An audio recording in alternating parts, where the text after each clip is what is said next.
Hey, what's up, everybody? I'm here to give you my review. First of all, I will say this. There are some things I haven't done yet on it that, from what I've heard from previous reviews of the original release, they seem to be pretty good. Um, of course, I'm talking about the battle modes and stuff like that. But overall, everything else seems really, really good. And of course, the game I'm talking about, you see the title down below there. It's Injustice, Gods Among Us. It's Injustice, Gods Among Us, Ultimate Edition. That's right, Ultimate Edition. And it's basically the game as it was originally, with a few new items here and there. But I'll get into that in a minute. Let's talk about the gameplay. The gameplay is one of the best I think NetherRealms has released. I mean, NetherRealms, of course, as a lot of you remember,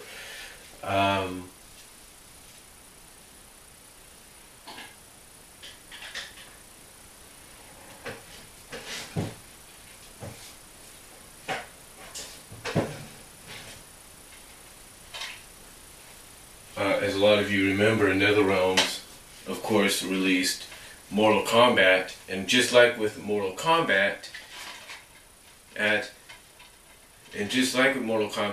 they released they re-released the game onto onto digital disc, if you will, as a complete edition, basically as a special edition. In this case, Mortal Kombat was complete edition, or complete edition.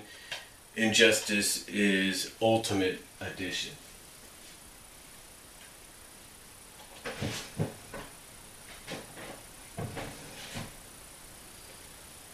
Yeah, just like Mortal Kombat was re-released as complete edition, this is ultimate edition. Now, some people might say, well, what's the big difference when NetherRealms does this? And people complain about companies like Capcom and such, and tech like Capcom and Namco, whatever, doing it similarly with their like Super or Ultra or Ultimate releases.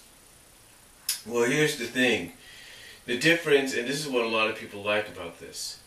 So one thing they like about this. One, they take the game, and if there's any bugs or anything about it, if they know they're going to re-release it, if they're going to follow a tradition that they started, obviously, with Mortal Kombat, and release a complete edition or full-on edition, basically they do what obviously a lot of fans look at Capcom, like a company like Capcom, and they look at what Capcom does, and they're thinking, well, all Capcom is doing is just bringing out expansions of the game that's already been out, which easily can be downloadable. You know, like Angry Joe. You know, he mentioned that when Street Fighter 4 came out, yes, Super Street Fighter 4 was an expansion. That was to be expected. And it had a lot more modes and a few new characters and all that. But one of the things he mentioned about it, along with the Ultimate Marvel vs. Capcom, is the fact that even though you had all these modes, to add it on to Super Street Fighter 4, they could have easily been DLCs. Same with Ultimate Marvel vs. Capcom. Ultimate Marvel vs. Capcom basically could have given you all the new characters that were introduced last year, You know, from Ghost Rider to Hawkeye to Rocket Raccoon, Iron Fist, you name it, Phoenix Wright. You know, they could have all been DLC packaged, you know, along with the balancing and possibly all the other additional features. But they didn't do that. Instead, they decided to put them into the game and add all these other things like balancing and spectator mode and whatever. Now you might say, well, why? Now you might ask, well, why do people get on Capcom about that? when NetherRealms does the same thing. NetherRealms does the same thing, but they do it in a sense that obviously but they do it in a way that makes sense. You see, when the original release came out earlier this year in the spring, throughout the few months you got to be able to download any of the DLC packs, from the skins to the characters, whatever. Right? You were able to do that. No problem whatsoever. But here's what they do. You see, the big difference is they already give you an idea of who you're going to get in the DLC pack. Okay? The big difference is between them and Capcom is Capcom basically says, hey, we could give you these guys as DLC, but instead we're going to add them into the new game. And instead, what do they do with the 2 DLC characters that they had? Instead of adding them on as part of the game, as part of the Ultimate Edition, you still had to download them. Yeah, even if you had them downloaded to your original copy, you still had to download Jill and that alien creature in Ultimate Marvel vs. Capcom 3. Yeah, it would have been free of charge, but you still would have had to do it. And that doesn't make sense. Here, NetherRealms basically says, look, we're going to take all the downloadable characters that you downloaded throughout the months on DLC, and we're going to put them all together in a game. We're going to put them all together in the re-release, along with the skin packs, along with all the other DLC stuff that you had to pay $4, $1, whatever for. We're going to bundle them all together, and we're going to release it so you guys can have it in your hands and not have to worry about spending any more than what you're spending for the game. Because essentially, when you think about it, when this game first came out as just Injustice, when it first came out, of course it was about around $50 to $60. And then you add in all the DLC characters you were getting, now with the pricing with Microsoft and with PS and PlayStation Network, you take a look at all the characters you were downloading for what price? $4.99 each for each character. So you think about it, you're thinking about it and you're thinking, well, I just paid $50 to $60 for this game, and now I've got to pay $5 each for an additional character, if not $2 or $1 each for all these individual skin packs, different alternate costume packs and stuff like that, or alternate,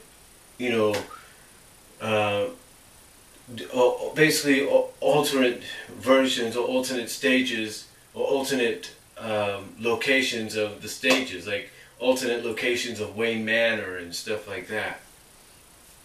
So, basically NetherRealms, they look at it like, hey, we're going to let you download. They say, okay, if you want to, you can download for $5 each. You can get these characters, right? So if you're spending $50 to $60 on the original, and then you got these characters coming out as individual DLCs, which is the smart thing to do in the eyes of many, you're essentially paying for, let's say, Martian Manhunter or Zatanna or Batgirl. Together, you're paying $15, and if you've already spent $50 to $60 on the game, you're essentially paying $65 to $75 altogether with these individual characters. And that's the one thing NetherRealms is saying. They're saying, look, we're going to bundle this all together for a good price, for a newly retail price, but still, instead of you going out of your way and having to spend $5 here, $5 there, whatever. I mean, what is it? 1, 2, 3, 5 characters. So essentially $25 each for. Not each, but $25 altogether. $25 altogether for these DLC characters. Then instead of paying that additional $25 added on to the $65 or the $55, which together would make it $75 to $85. And then let's say you want to get to the alternate costumes, which is about $1 to basically about $2, which is basically $2 to $3 at most. that all adds up, right? It all adds up. So they're basically saying, you know what? We're going to give you everything for $60. It's essentially the same, and like I said, it's essentially the same game. As you can see, it's essentially the same game, but it's worth it. And again, I know some people might say, well, it doesn't make sense why they would do this. The reason they did this is, it's because, it's something that proved to be a success. It proved to be a success. They realized not a lot of people can afford to go out and can afford to individually buy these characters as much as they want them to. And sometimes when a certain character comes out, they can't afford to get them. That's why they did this. Same thing with Mortal Kombat. They're basically giving you what I think they originally wanted to give you at first, but couldn't do it. But I know I'm kind of rambling on here, and it may not really make sense to you, but that's basically what Injustice is. It's essentially the same game you had as before, but everything added on. Everything, all the DLCs, all the skin pack. And this is what it says. It says, Ultimate Edition, bonus content includes 6 new playable characters, the DLC. I think there's 6. Yeah, Scorpion's not on here, but yeah, it's 6 characters. So 6 times 5 is what, 30? There you go. Doesn't make sense, right? And you're adding that 30 to the 60 or 50 that you've already spent. And it says over 30 new skins from Red Sun Pack, Killer Joke Pack, Zombie Mode, and many more. 60 new Star Lab missions. It's basically, again, the same game, but what they're saying is instead of you having to go out and buy that game and then later on pay altogether $30, even if it's individually released separate times, but altogether $30. We're going to give it to you for $60, everything that should have been in the game from the start. Yeah, everything that should have been in the game from the start. And again, I know a lot of people question, what is the big difference? The big difference between this and what Capcom has done with Ultimate Marvel vs. Capcom and some of the other titles is the fact that instead of giving you the characters as DLC like they originally planned to do, they instead are giving them to you in the packs. Instead, they're giving not in the packs, but they're giving them to you in the game. And then instead of adding, basically this is what pisses people off. This is what really pisses them off. It's not the fact that, okay, you have all these 8 additional characters being added into Ultimate Marvel vs. Capcom. And same with some other games. It's the fact that you have like several DLC things that you would think, okay, you're going to do an ultimate re-release of the game, that's fine, everything's going to be in there. No. Like I said, you still have those 2 characters, Jill and whoever that other character is, as DLC. You still got to download those. And that doesn't make sense. Basically, NetherRealms is saying, hey look, we're re-releasing a good game, and we're going to give you everything that you already downloaded, or we were already offering for download, at a more affordable price, basically all in one. And that's why people like it. But again, I know I sound like I'm rambling, and I apologize. But let's get to what the game is like. The gameplay, again, is one of the best I've played. I'll say this. The one thing they did improve on, especially for people like me, is the fighting mechanics. Now, Mortal Kombat, Complete Edition, and Mortal Kombat 9, whatever you want to call it, it's a good game, good fighting game and everything, but the controls, like the super moves, the super punches, whatever, they get a little tricky. The fatality moves and all that, they get a little tricky. So I am thankful that this one, that Injustice, they fixed that and basically gave us a more simpler way of getting the super moves. And some of the super moves they do is just unbelievable, folks. I mean, the animation that was done for these, the cutscene animation, the cutscene CGI, the CGI cutscene animations, I should say. The CGI cutscene animations for these super moves are just breathtaking for some of them. I mean, just very beautifully, very well done. I mean, when Superman does his super move and punches his opponent right into orbit and right back, and then knocks him right back down to Earth, unbelievable. When Flash does his super move and he's running, goes across the water and around the world, just tremendous. And then some of the super moves that they've had really surprised me, like Zatanna, even though she's a DLC character originally, but now basically part of the game. Zatanna's is amazing. She basically takes you into this realm, locks you in some kind of, I think, diamond triangle cage, and just turns you around and drops you right down. It's like, holy smokes. It's like unbelievable. And, Killer Frost, she's got a great, she's got a decent finisher as well, decent super move, if you will. Who else? Oh, Zod and Doomsday are kind of on the same level as Superman when it comes to power moves on those. I mean, they're just really, really, really good. Really good. Wonder Woman's is quite simple. It's not as powerful as everybody else's, but it's quite simple. Basically, she'll hit you with the shield, which will knock you back, and then she'll grab you with her lasso, pull you in, or grab you with her lasso, not pull you in, she'll hit you with the shield. Wonder Woman will hit you with her shield, then hook you with her lasso, and then she'll have two fellow Amazon guards come in and beat the shit out of you, for a little bit. Then she'll pull you back and hit you with her sword. That's pretty cool. Well, and it's beautifully done. But again, all the super moves, depending on who they are just tremendous. I don't know what Batgirl's is right now because I don't know if she has one or not, but they're beautifully well done.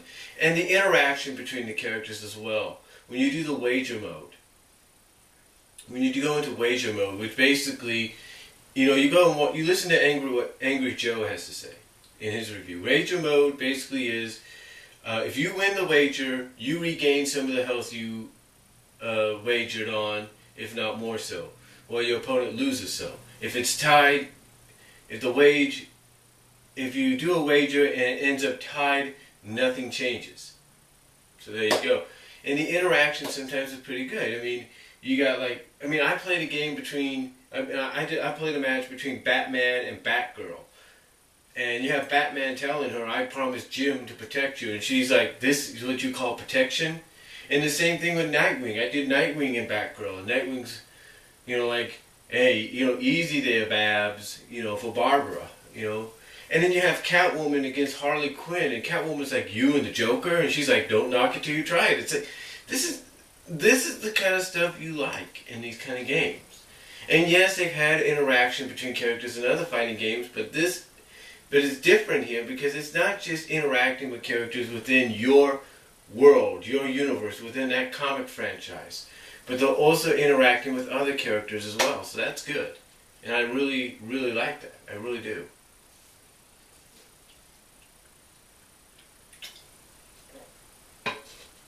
And again, like I said, the fighting mechanics are a lot easier for people like me, and I'm pretty sure younger fans, because my soon-to-be 10-year-old nephew was watching me play a few matches, and he likes DC, he likes Batman, he likes Joker, so I'm sure he'll be playing it someday. But he really liked the game. He really liked looking at it.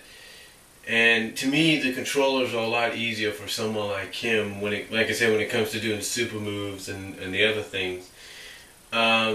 The interactive environments are pretty good because, basically you're getting tossed sometimes. Like, okay, there's one there's one thing that you get tossed into. You get tossed right into Apocalypse, right into Darkseid's throne room. He basically beats you up and blasts you back into where you came from.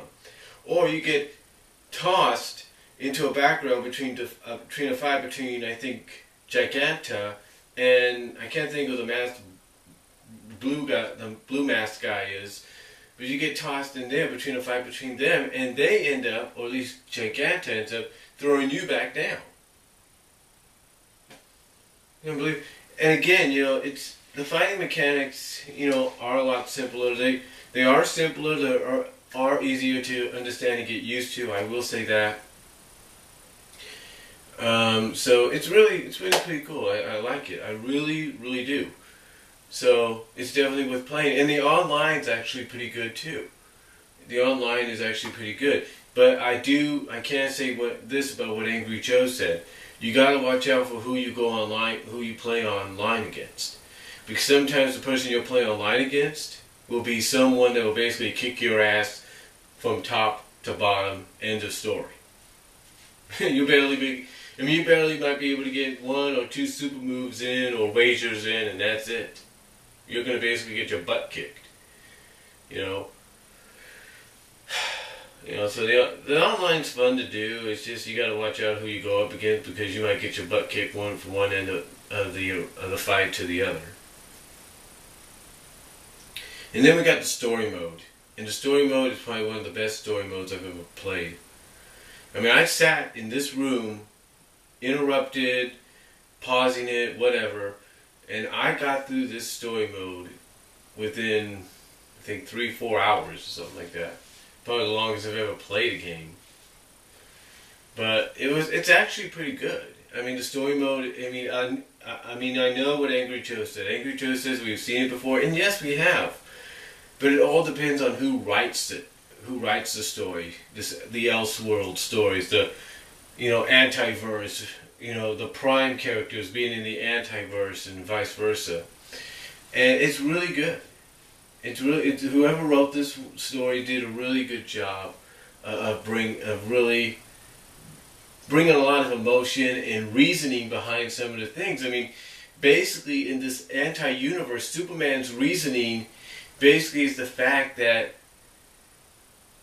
his motivation basically in this anti-world is the fact that he lost Lois. He was basically manipulated by the Joker in killing Lois and the unborn son. So now he's like, you know what, screw this. No longer is this going to happen. I'm going to put damn law down. I'm going to put a law down to make sure this never happens again. So it's really cool. I mean, I really liked it. And some of the characters' roles in it, are really cool, are really good. I mean, Harley, or Harleen as she's known in the Antiverse, is really good because she's basically like an anti-hero. She stands up for what's right, and apparently the Joker in that world stood up for what was right. So, I guess stood up for what was right. You consider him a hero, but whatever. It's kind of confusing, but yeah.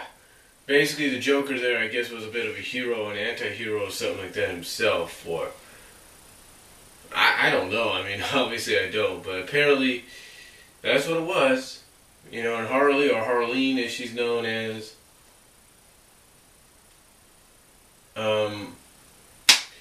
basically turns out to be an anti-hero that does the right thing and can get easily manipulated and duped, if you will, but is basically ends up, I guess as they said in the game, grows out of it, and she ends up being more mature, and I guess she ends up being the leader now of this little group that used to follow the Joker or something. So that's good. That's really good. I like how they developed her character. I really did. And again, the story worked. I mean, we've seen it before, but it worked. And again, whoever wrote it did a great job. And it is done individually in chapters. I mean, you start out with Batman, I believe. Then you go to Green Lantern. Who else? Okay, I can't remember exactly what order, but you go Batman, you go Green Lantern. I think you go Joker next. Then you, I think, trying to think here. No, wait a minute. You go Batman, you go Green Lantern, you go Joker, you go Aquaman. I think you go Green Arrow. I think then you go Cyborg. Then you go Deathstroke. Who else? Who else?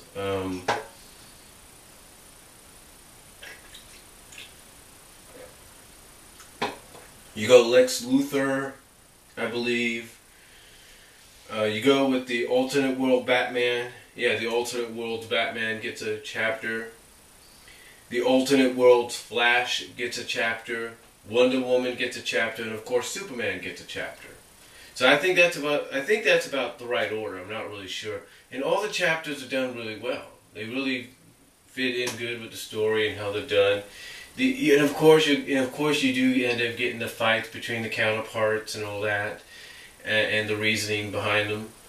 So that's good. I mean, you get the fight between Superman and Superman, Wonder Woman, Batman, Green Lantern, or Yellow Lantern as he's known, Aquaman. So Cyborg. So you get the idea. You get a lot of those fights there. So and you get a lot of those counterpart fights, and that's pretty good. And yes, there are mini games in there.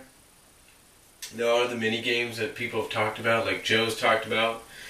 And it's really easy. All you have to do is just follow pressing the buttons on the controller. That's all. When it says B, you press B. When it says A, you press A. When it says Y, you press Y, and so on. And then it gets a little more trickier because then you gotta go A, B, you gotta go like AB or BX or YX or XY or YB, and it gets a little tricky, but it's fun.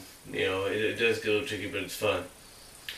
And again, the story the story was done very well. I mean, I can't really complain about it, and it's no wonder why people on YouTube and Daily Motion and places like that have posted the cutscenes of the film. I mean, of the game, the actual cutscenes of the game. Even going into a fight and even going into the fight and after the fight. I mean, basically the movie is on there basically when you go to these video sites, the cutscenes are pieced together as a movie, as we all know. But there's no fights. It's basically like, okay, the fight's going to begin, and then all of a sudden you have Wonder Woman afterwards, and it's like, you kind of get the idea. But the game to me was again, like I said, I know I'm repeating myself here, but the story was done very well. It's very good. It's a very good story. And I like the fact that they do end you on a cliffhanger. I'm not going to say what the cliffhanger is for anybody that hasn't played it yet, but I like the fact that it is a cliffhanger.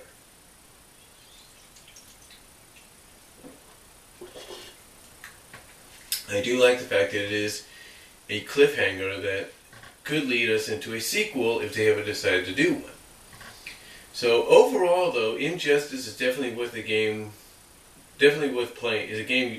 It's definitely worth a game not just getting, but playing it until you finish. In my opinion, one of the best story modes I think I've seen in a game in quite some time. So it's definitely worth getting that. And it doesn't matter if you get the original or you decide, I'm not going to go out